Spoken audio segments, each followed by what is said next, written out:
अस्सलाम वालेकुम दोस्तों, कैसे हो? इंशाअल्लाह सब खैरियत से होंगे। अल्लाह आप लोगों को ऐसे ही खुश रखे। एक भैंस पालने वाला था, भैंसों को पाला करता था। एक दिन इमाम साहब ने पकड़ लिया कि हम तुम्हें देखते हैं कि तुम कभी नमाज पढ़ने नहीं आते। नमाज पढ़ने क्यों नहीं आते? कम से कम अल्लाह का बंदा नमाज पढ़ना तो शुरू कर दे। उसने कहा कि नमाज पढ़ने में क्या फायदा है? कहा बहुत फायदे हैं। एक तो तेरे घर में बरकतें शुरू हो जाएंगी, दूसरी बात तेरी भैंस दूध ज्यादा देगी। अच्छा, दूध ज्यादा देगी? उसने सोचा अब इमाम साहब ने बोल दिया तो ऐसा ही होगा। वो लालच में आ गया। वो घर गया, उसने बेहतरीन नहाया और नहाने के बाद फजर की नमाज में पहुंच गया। बेहतरीन इमाम साहब के पीछे फजर की नमाज पढ़ी और नमाज पढ़ने के बाद सीधा घर पहुंचा तो उसने देखा कि उसकी एक भैंस मर गई। कि ओ, ये कैसे हो गया? तो वो दौड़ता हुआ इमाम साहब के पास पहुंचा और कहा कि और पढ़ा लो तुम नमाज। देखो मैं नमाज नहीं पढ़ता था, अब नमाज पढ़ना शुरू किया तो मेरी एक भैंस मर गई। इमाम साहब ने कहा कि तुम डर गए, इतने ही में घबरा गए।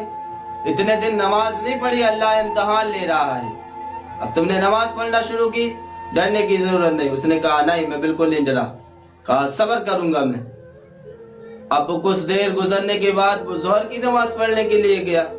उसने इमाम साहब के पीछे जोहर की नमाज अदा की और देखा, घर पहुंचा, देखा कि एक भैंस और मर गई। दौड़ता हुआ इमाम साहब के पास पहुंचा, कहा इमाम साहब मेरी एक भैंस और मर गई।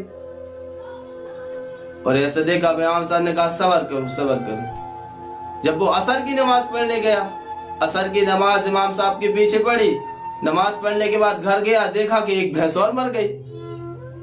उसको बड़ा ताज्जुब हुआ। इमाम साहब के पास दौड़ता हुआ गया कि इमाम साहब मेरी एक भैंस और मर गई। उसने कहा सब्र करो, अल्लाह इम्तिहान ले रहा, अल्लाह इससे ज्यादा तुम्हें नमाज देगा, सब्र करो सब्र करो। बस वो घर गया। अब उस भैंस का जो बच्चा था वो बहुत चिल्ला रहा था, बहुत आवाज कर रहा था। उसने कहा खामोश हो जा, सिर्फ 2 नफिल पढ़ूंगा तो तू भी चल देगा। सिर्फ 2 नफिल, फर्ज पढ़ने की जरूरत नहीं है। मेरे भाइयों, नमाज तो तुम्हें नवाजना चाहती है। नमाज की बहुत सारी बरकतें हैं। नमाज की लोगों को दावत दो, नमाज की कसरत करो, नमाज की पाबंदी करो, अपनी मसाजिदों को आबाद करो। नमाज की बहुत बड़ी फजीलत है। मैं आपको बताता हूँ कि एक शख्स था जो रात के अंधेरे में उठा तहज्जुद पढ़ने के लिए। उठा, बेहतरीन उसने नहाया, नया लिबास पहना और वो घर से निकल गया। रास्ते में चलते चलते उसको ठोकर खली, वो जमीन पर गिरा तो कपड़ों में कीचड़ वगैरह लग गया। तो उसने सोचा ये कपड़े अब नमाज पढ़ने के काबिल तो ना रहे। वो उधर से चला, घर पे पहुंचा, उसने लिबास को बदला और फिर से मस्जिद के लिए चल दिया। वो कुछ दूर चलने के बाद उसको फिर से ठोकर खली, फिर जमीन पर गिरा, उसके कपड़े फिर गंदे हो गए। फिर वहां से चला, घर पर पहुंचा, बेहतरीन नहाया, दूसरा लिबास पहना और मस्जिद के लिए फिर चल दिया। तो उसने देखा कि दरवाजे के बाहर एक शख्स रोशनी लिए खड़ा था। जैसे ही घर से बाहर निकला, वो आगे आगे चलता जा रहा और उसकी रोशनी में पीछे पीछे मस्जिद तक पहुंच गया। इसने अपनी नमाज पढ़ी। नमाज पढ़ने के बाद वो मस्जिद के दरवाजे में रोशनी लिए खड़ा था। जैसे ही मस्जिद से बाहर निकला, वो आगे आगे चलता जा रहा है, पीछे पीछे चले आ रहे। और कुछ दूर जाने के बाद उस शख्स ने पूछा कि भाई मैं तो आपको जानता भी नहीं, लेकिन आपने मुझे मेरे घर से मस्जिद तक छोड़ा, मस्जिद से मेरे घर तक वापसी ले आए, लेकिन आप हो कौन? आपने मेरी बहुत मदद की, आपका बहुत बहुत शुक्रिया। तो कहा आप कौन हो? कहा कि मैं इबलीस हूँ, शैतान हूँ। कहला इबलीस और नेक काम? शैतान तो नमाज पढ़ने से रोकता है, लेकिन तुमने मेरी नमाज पढ़ने में मदद की। कहा हाँ मैंने तुम्हारी मदद तो की, लेकिन उसके पीछे भी मेरा राज है। कहा कि कैसा राज? कहा कि जब तुम घर से निकले नमाज पढ़ने के लिए और जब तुम्हें रास्ते में ठोकर घली, जब तुम जमीन पर गिरे तो अल्लाह ने तुम्हारे सारे गुनाहों को माफ कर दिया।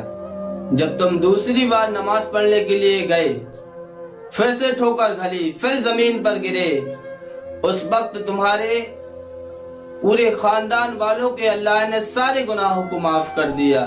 اور جب تیسری بار جب تم گھر سے نکلے تو میں نے سوچا، میں نہیں چاہتا تھا کہ اگر تمہیں پھر سے ٹھوکر کھلے، پھر سے تم زمین پر گرو، تو ایسا نہ ہو کہ اللہ تمہارے سارے محلے والوں کے گناہوں کو معاف کر دے۔ ان الشیطان للانسان عدو مبین، شیطان تمہارا کھلا دشمن ہے۔ مسلمانوں، غور کرنے کی بات ہے کہ جہاں نیک کام زیادہ ہو رہے ہوں تو ادھر پہ شیطان ٹانگ ضرور اڑاتا ہے۔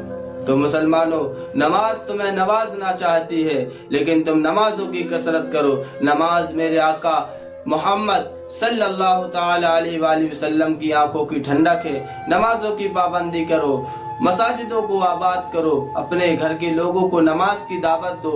نماز کی بہت ساری برکتیں ہیں۔ نماز ایک ایسا فرائض ہے جو حشر کے میدان میں جس کی سب سے پہلے پوچھ ہوگی۔ تو انشاءاللہ مجھے امید ہے کہ آپ کو یہ ویڈیو بہت اچھی لگی ہوگی۔ آج سے آپ نماز کی پابندی کریں گے۔ اس ویڈیو کو 1 اسٹار ضرور دیں اور لوگوں میں آگے شیئر ضرور کریں۔ تب تک کے لیے ساری امت کے لیے، ساری مانوتا کے لیے، ہمارے اس ملک بھارت کے لیے اور پوری انسانیت کے لیے دعائیں خیر کریں۔ السلام علیکم ورحمۃ اللہ۔